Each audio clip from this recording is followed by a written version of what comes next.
In the previous class, we have discussed about design of reinforced concrete beam when it is subjected to movement, and we have designed the reinforcement in order to take the movement, or it is also called as flexural reinforcement. Now we have not considered shear design in the first unit. In this unit we are going to discuss about shear. Now we have discussed the strength of materials, that failure of a structural member can happen by these two forces. One of the force we are talking is the moment force, and second is the shear force. Now let us recall a few things which we have learned in strength of materials. One, if you consider a simply supported beam, UDL on whole span of intensity W per meter, and this is of length, let me say as L, and you can draw shear force and bending moment diagram. Now shear force diagram looks like this, right? So we learned these all things in previous class. The maximum intensity being at the center, right? And the bending moment diagram will be a parabola of maximum intensity at the center as WL square by 8, and this will be the value of WL by 2, and this would be WL by 2. So this is shear force diagram, and this is bending moment diagram. This we have discussed. In order to calculate the bending stress values, we have equation, flexure equation, M by I equals to F by Y equals to E by R. In order to calculate the bending stress in any span, in order to calculate the bending stress in this beam, we use flexure equation, which is given by M by I equals to sigma by Y equals to E by R. This is called as flexure equation, which we have discussed. Now, when beam is under bending and when the beam is homogeneous and elastic, at the center of the beam there is zero force, and at the support bending moment is zero but shear force is maximum. So when you are designing the beam for the bending moment, it is not needed to provide the same amount of reinforcement which is required at the mid span at the support. So you can reduce it.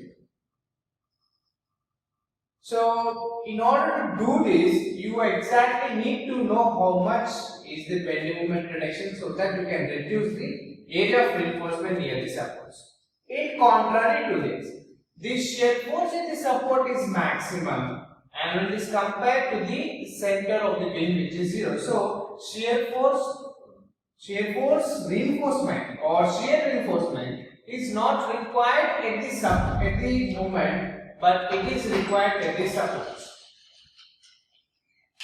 So with this, if you consider any point, or let me take, this is the point, right? I am detailing this portion in A. Now let us consider a rectangle section. I am talking about details of A.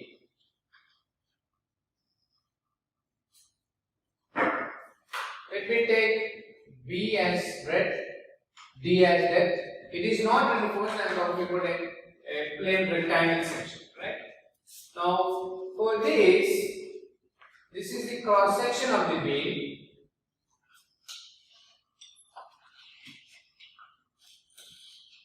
When you take longitudinal section of the beam,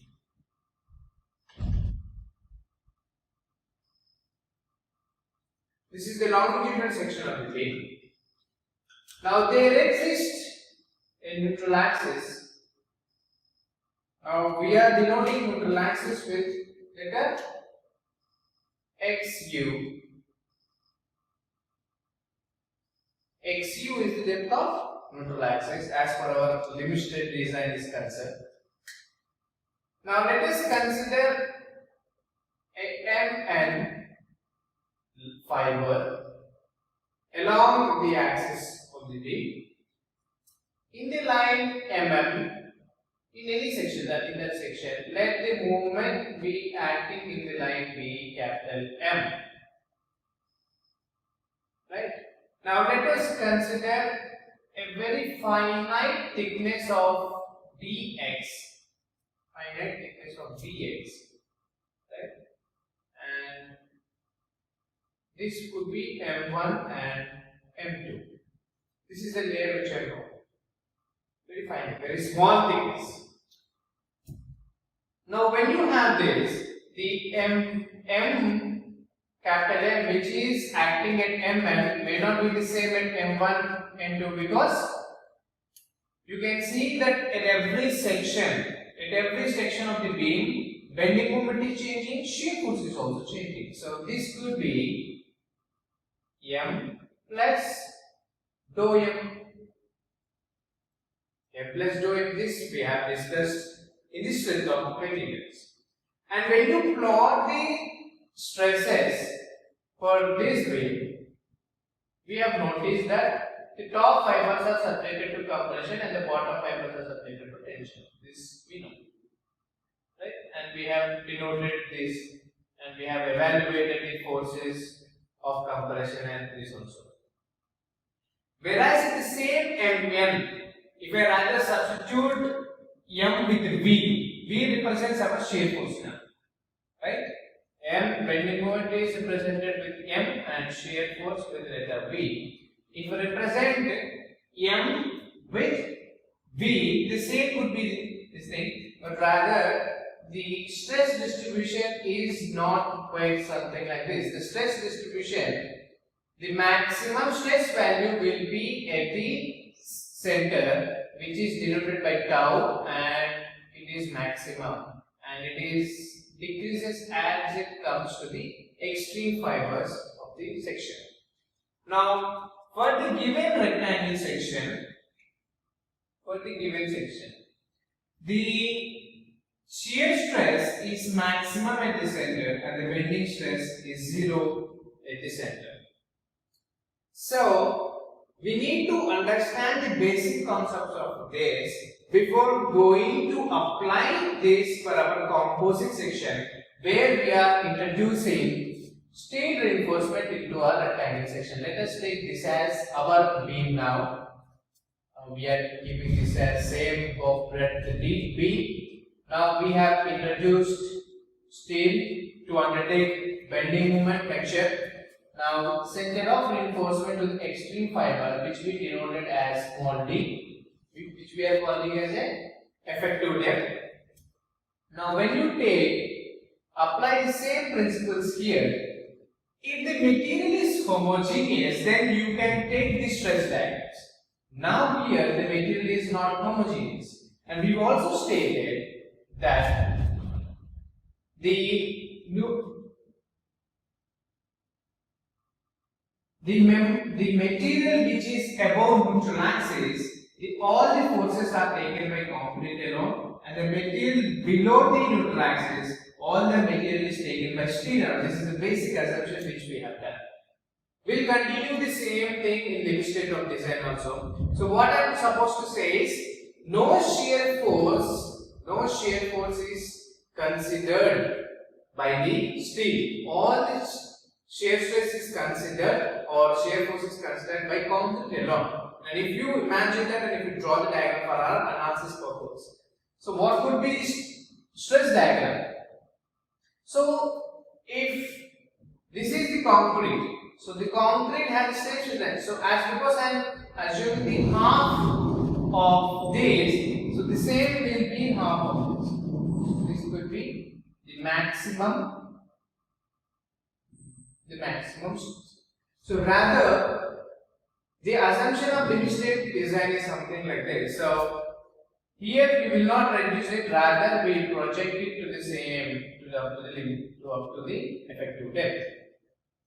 In design considerations, the material which is above neutral axis is only considered to carry the shear, whereas the material below the neutral axis, that is steel, is neglected. Fine. Now, we are saying this as XU now, right? Now this is the stress diagram which I am talking.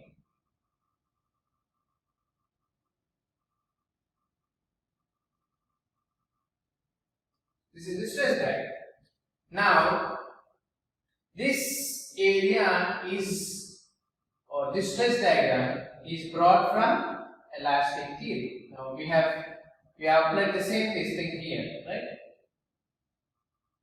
So strength of materials is based upon elastic theory, so that is why I have written elastic theory. Now fine. Now how much could be the stress diagram? Now we are interested in that, right? How much could be the shear force taken by that member? So we can evaluate that by equating two forces, that is shear resisted by the member to the applied shear. So we can write in this way, like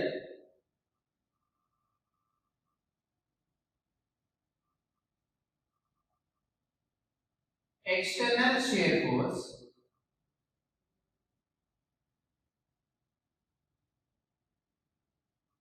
that is we applied shear force and the internal resisting force.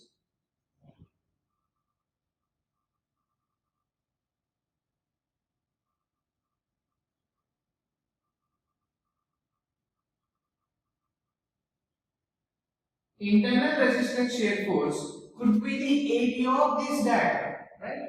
So area of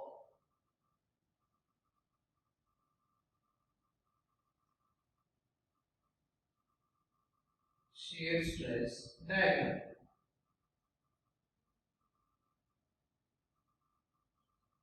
Area of shear stress diagram can be noted as, if you say this as, let me say, I am not talking tau C max or tau V or tau A, I am representing as tau. So we can write down this area by dividing into two sections. One is the parabola. So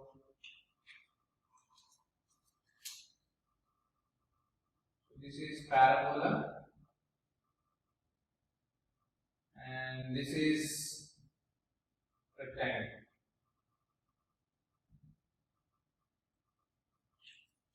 Fine. So the parabola area is given by 2 by 3 into area is how much? B into XU into tau. This is one force, stress into area plus this area is how much? So how much could be here to here? From here to here could be D minus XU. So the next area could be D minus XU into how much is this? This is B into tau. Now I can take common tau B, right? And if you simplify it, you will get as D plus XU by 3. This is nothing but shear force. Now if I take tau as common, the shear stress distribution is given by V into D plus XU by 3.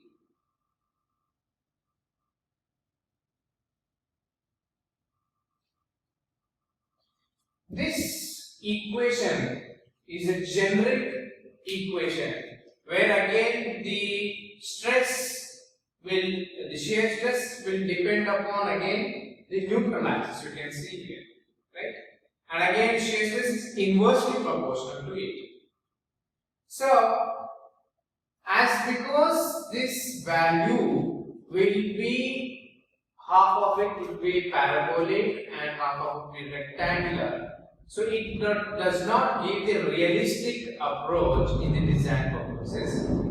So code has recommended to take the nominal shear stress than the average by converting this parabola rectangle into a total rectangle, right?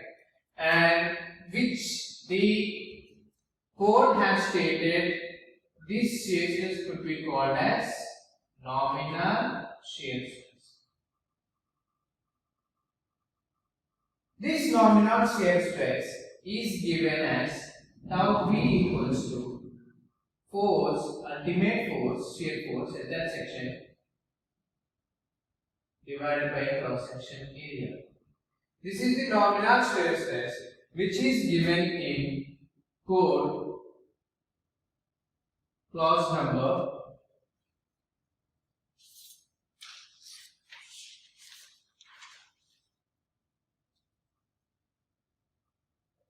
40.10.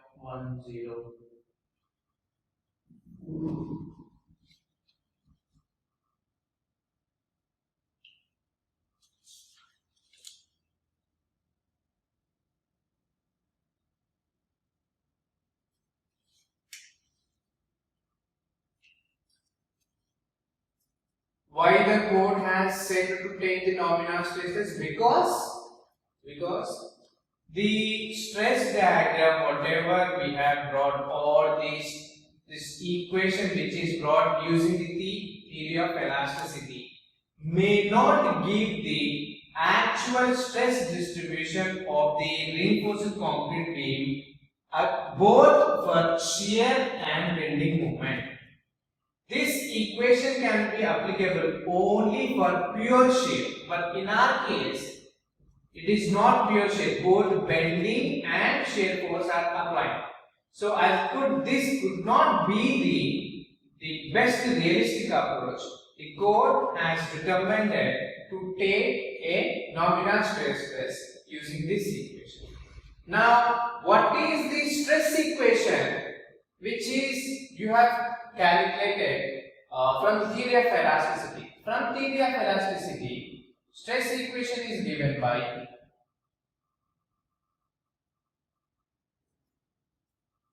we have studied that it is V A Y bar by IB. If there is no bending moment, only shear force is there, which we call as a pure shear force, right? If there is a pure shear force, then the shear stress can be calculated by that equation. Now you can refer the strength of metals, what is V and what is AY bar, what is IB, so all about. So because this may not give the actual value, or we have applied the same principles in order to evaluate here this shear stress, but this will not give the realistic approach, as because our structure is subjected to both bending and shear force. Code has recommended this.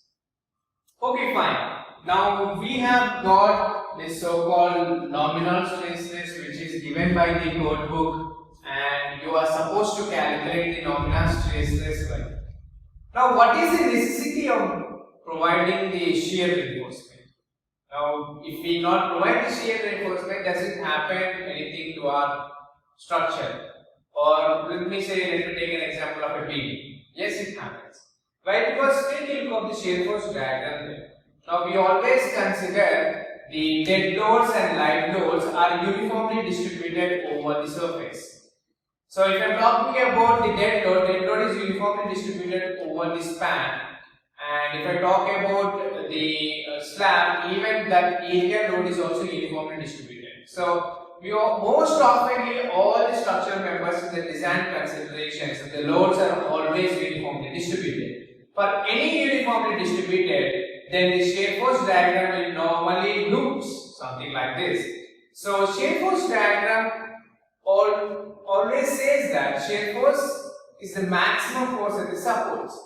Now what happens if you are not providing the shear reinforcement? Let me take for our considerations. We have taken a beam. We have designed the beam now, as because we have dealt with the design of beams under flexion. We have discussed all those things. Now let me take this as the one of the support. I am not drawing the other support. I have loaded the beam, right? And I have provided only flexion reinforcement. This is the only reinforcement I have provided without any shear reinforcement. Now what happens is, as per this, there is no reinforcement or no protection for your concrete. No protection for your concrete against the shear force. Now how good shear force could break the canted rod, induce cracks into the ground? Shear force can trigger tensile stresses and compressive stresses in the concrete. Shear force can trigger tensile and compressive stresses in the concrete. How it happens? Now if I load this, you can observe some crack behavior. Right? You can see cracks. Not exactly at the support, but near and about support. And this inclination of this crack, so less than or equals to 45 degrees. Right? So when this is happening, now what does it say? If any crack is happening in the concrete as a material, now what that says to you? Concrete is very good in compression and concrete is very weak in tension. Now when there is a crack, something like that, it states that your concrete is subjected to tensile stresses. Now output shear can trigger a tensile stresses. Now let me take a small particle here, and if I zoom it, right? Now this is element which I have taken from the cracked portion. Now this is subjected to shear force, a longitudinal shear stress. Now as because the element should be in equilibrium, then a complementary shear of same magnitude will happen, right? This material, this element is subjected to a shear stress of tau under equilibrium conditions. As the element should be in equilibrium, there exists a complementary. This is complementary force. This is complementary shear force, right?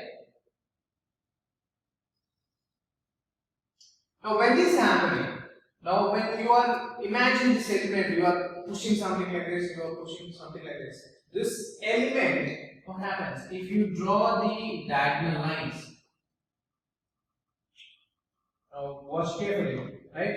If you draw these lines there, now when you are doing this, so this element is subjected to tension and this element is subjected to compression.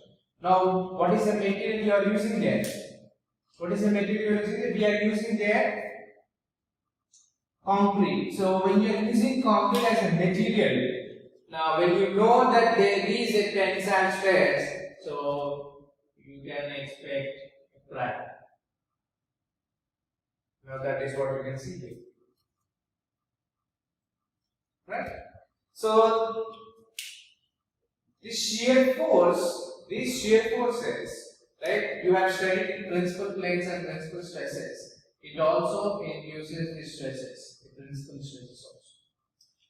So the concept I would like to tell is, the design of shear is also very much necessary, or providing the reinforcement for shear is also very much necessary, because your concrete is subjected to tension. Now not just tension, we call it as a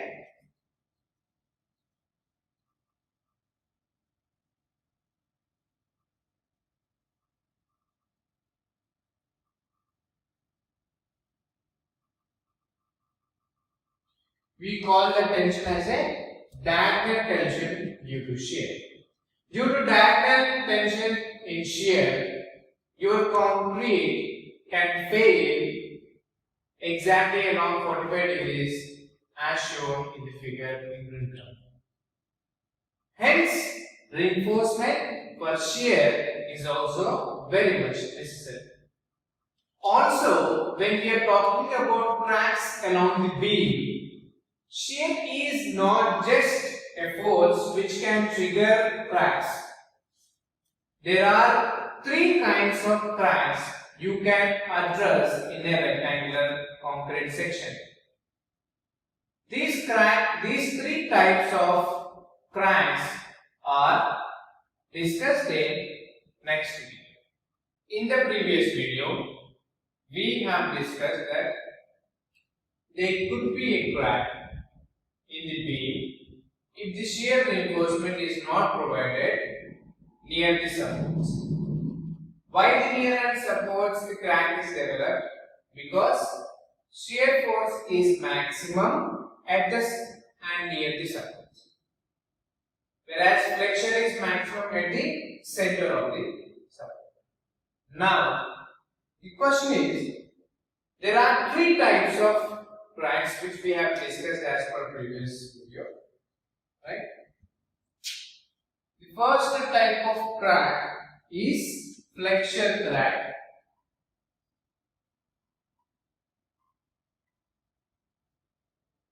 The second type of crack is shear flexure crack.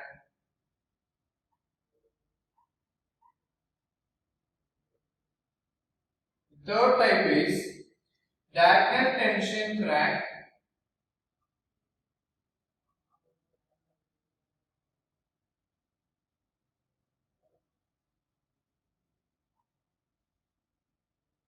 Or it is also called as web shear crack.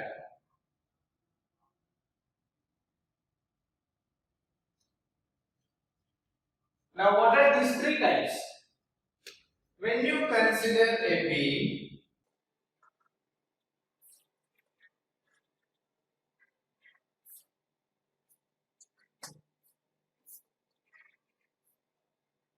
let me consider a beam, right?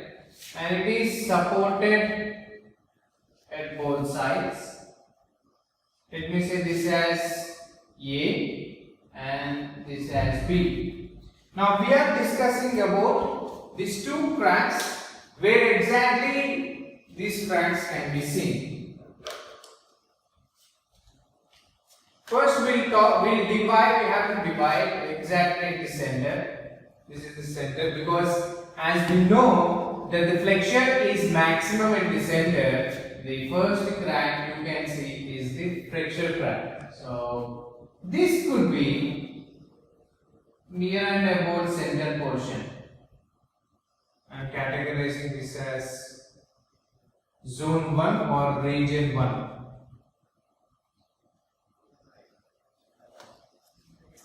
The second type could be in next 1/3 portion.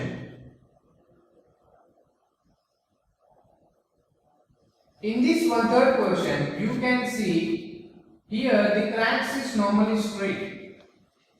The crack is always goes something like to and reaches the neutral axis and then the beam entirely ends. This is what actually happens with the flexure crack. Now this normally happens near and about the center, whereas as you come to the supports, the shear force becomes a predominant in getting the cracks. Now in the second zone, you can see the crack starting less than 45 degrees, something like this.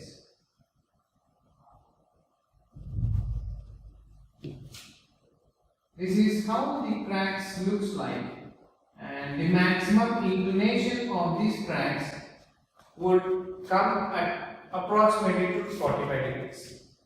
And then could be the diagonal tension crack, which is in zone 3, and this will not be the tension zone, rather it reaches to the neutral axis, something like this.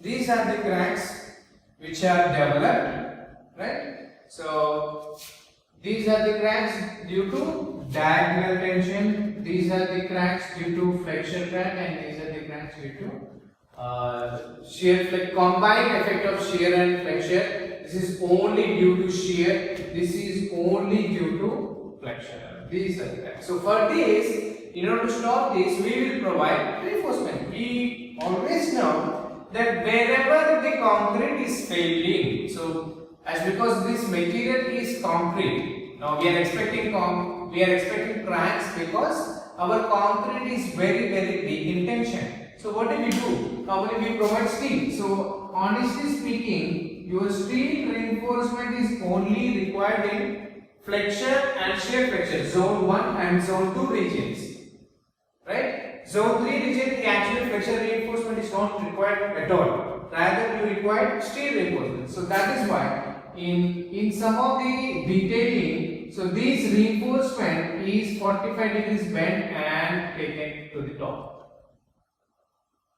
in order to avoid the cracks. And 50% of steel is allowed, something like this. It is allowed.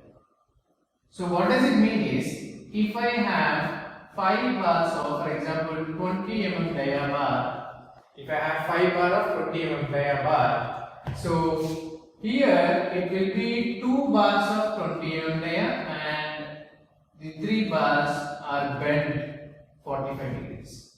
Here also same.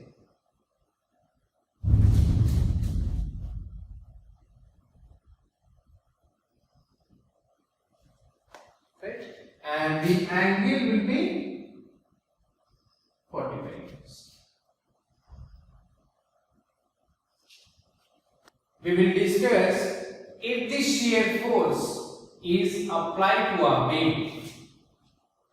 Then, as because we have two materials in our beam, one is the concrete and another is the steel. Both of them takes the shear force.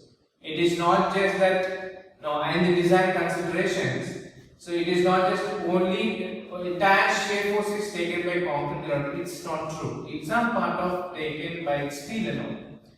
So, if the amount of shear force generated in a beam is more than the design shear force or design shear resistance of the beam, then the beam fails.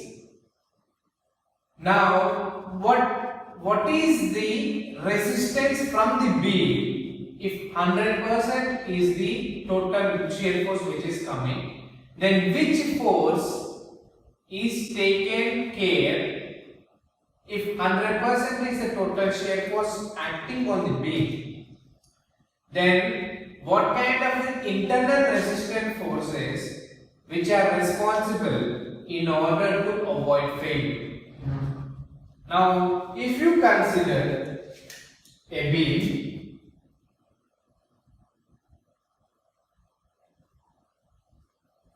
right?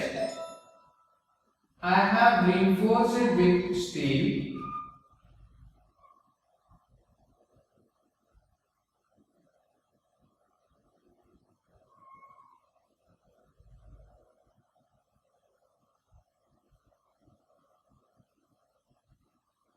I have provided reinforcement, only flexure reinforcement I have provided, and I have supported this beam.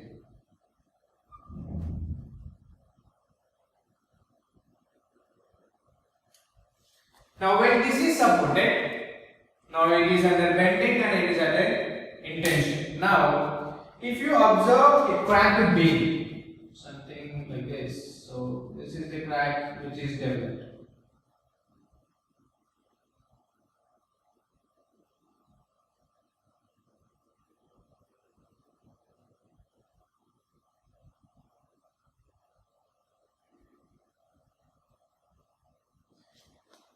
So this is the cracked portion, and if I zoom this cracked portion,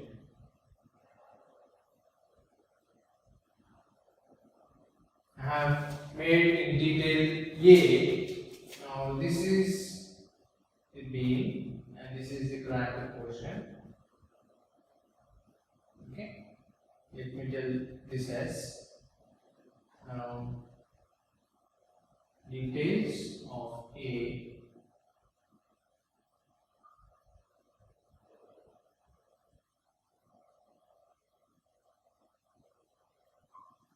One is the compressive force.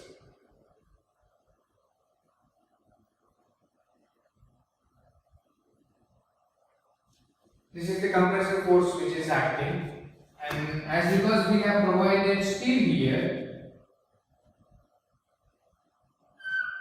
we will also get tensile force. Right? There are two forces which are acting. Now, as because this concrete has failed due to shear force, shear force is more, concrete has failed, exactly. Okay. Now, what happens is there are some resistant forces which are actually avoiding this failure. The first force which is avoiding is the shear force resisted by concrete. The shear force which is resisted by the concrete. The concrete will actually have some resistant force against the shear. So the first resistance is given by shear.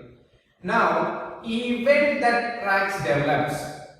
Now crack has completed, right?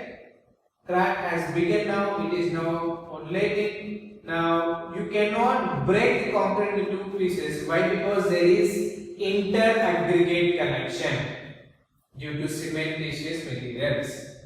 So there is aggregate shear force which you need to break it, right? So we call that force as VA, which is always inclined. Now you get two components for this aggregate resistance,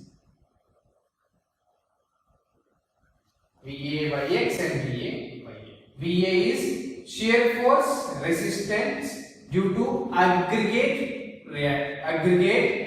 shear force due to aggregate intersurface or intersurface of aggregate, right, due to cementitious materials.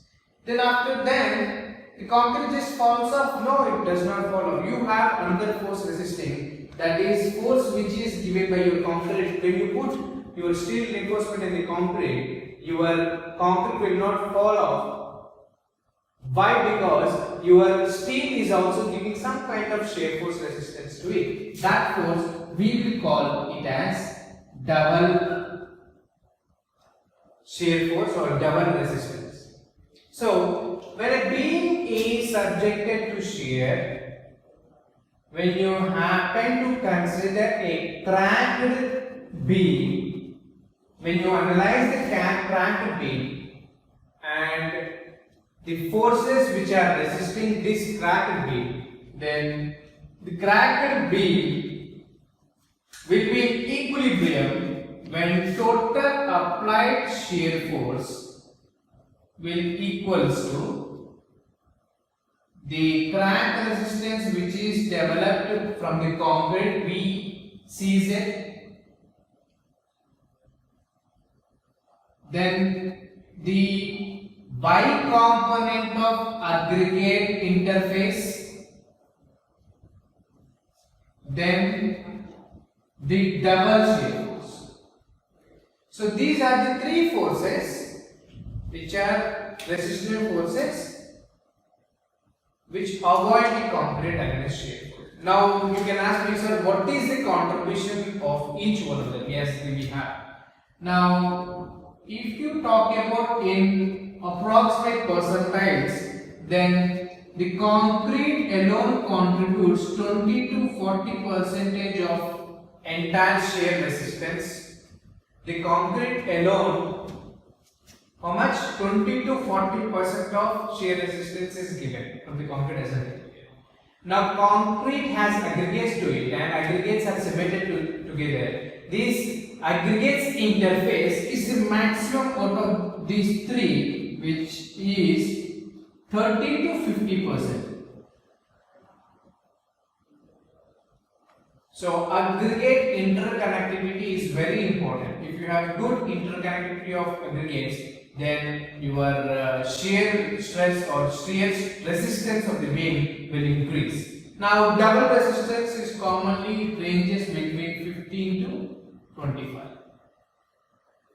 This depends upon the dia of reinforcement, the spacing of reinforcement and all those things.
In the previous video, we have discussed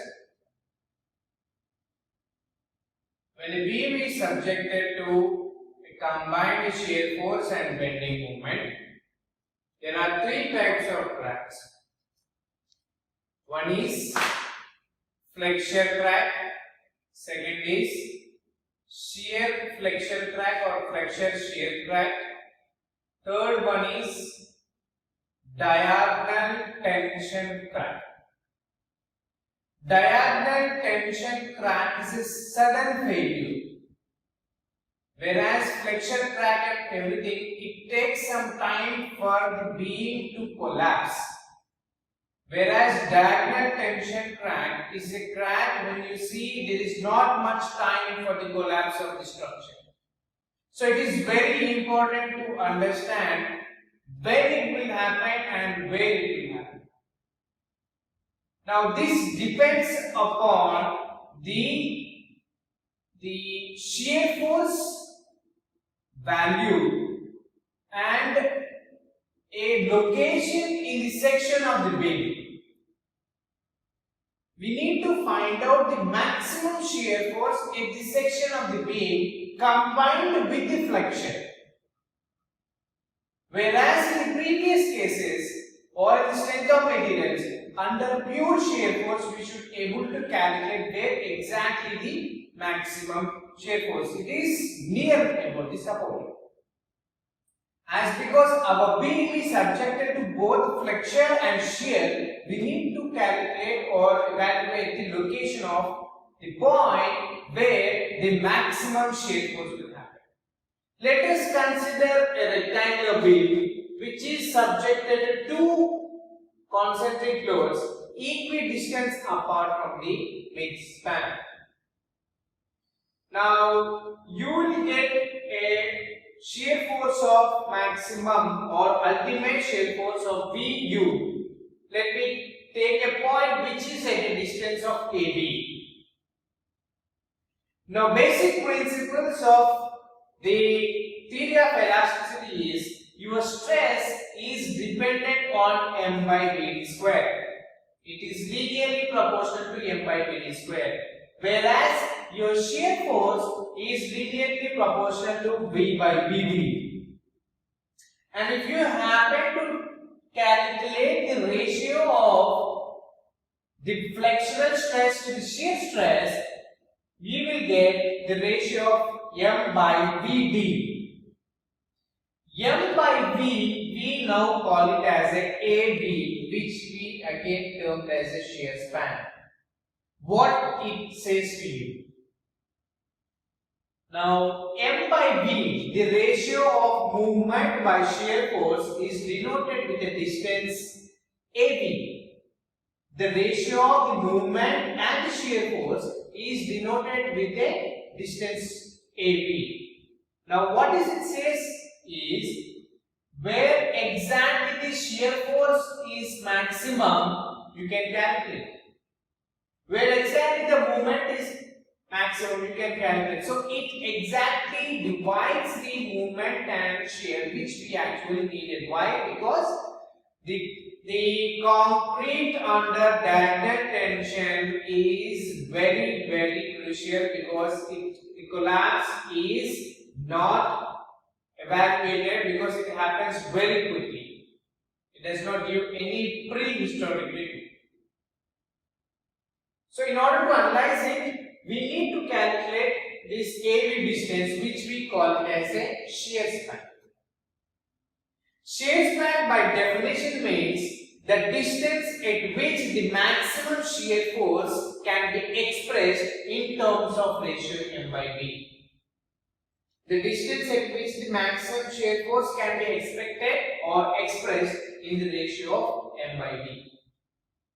So this shear span will give you the where actually the diagonal tension failure will happen, which is again a function of AB by D as presented here. It is also depend upon the depth of neutral, depth of effective. It is also depend on the effective depth.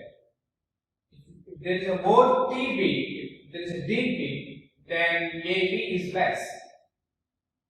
So what is the usage of AB?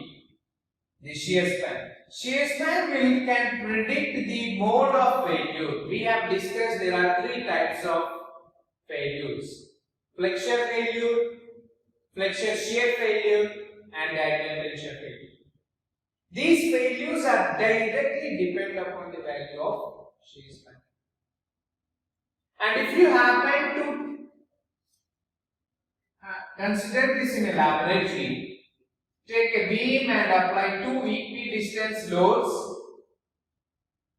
and let me say a point AB is there, and if I start calculating this VU distance, which is at a AB distance from the support, the maximum moment which is generated is AB.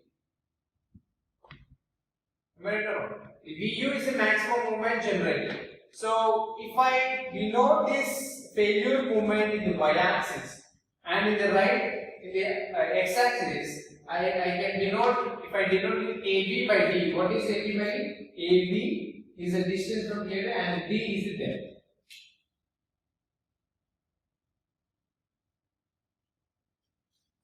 And if you plot this thing, you will get a curve something like this. Right?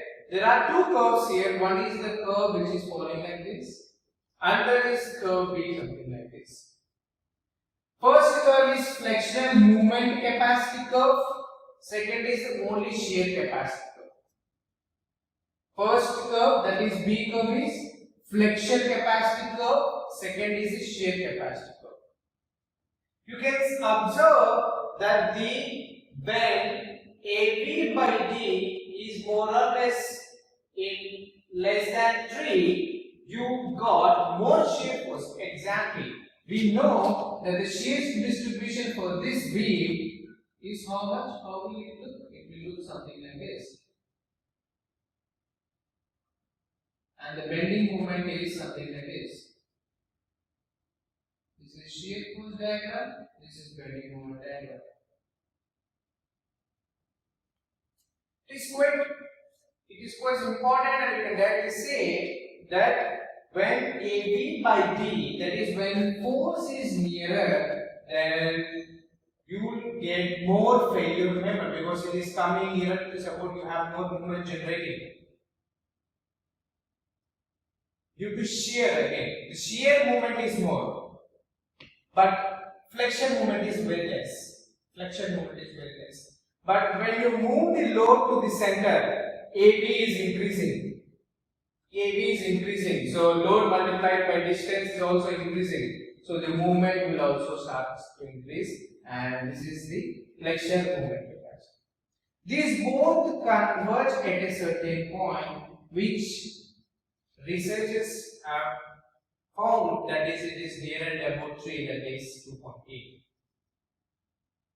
So 2.8, what is this 2.8 gives to you? Now AB by D, you are saying that it is 3 or it is 2.8. Shall be kept or shall always be less than or equals to 2.8.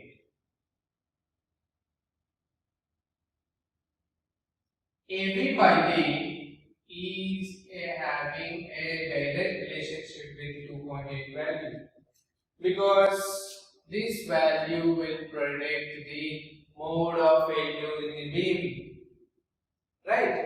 So if you closely observe this, right, this center portion, whatever you are seeing here, now here you can get what kind of, there are three kinds of load. Here you can say the beam will fail in shear flexure. The beam will fail in shear flexure. Whereas from here to here, you can say there will be a diagonal tension failure from here to here. And from here to here, you can say it is a flexure failure.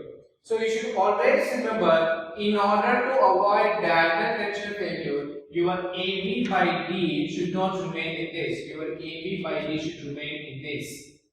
And what is this portion? It is a split. We call it as a split tensile failure. What is split tensile force means? It exactly cracks at the support. The beam will totally come down something like this. It will face and come down. That is called a split tensile failure. Right? So the concept of shear span is very important. Why? Because the designer can estimate the maximum shear force, and so that he can reduce the shear reinforcement. Right?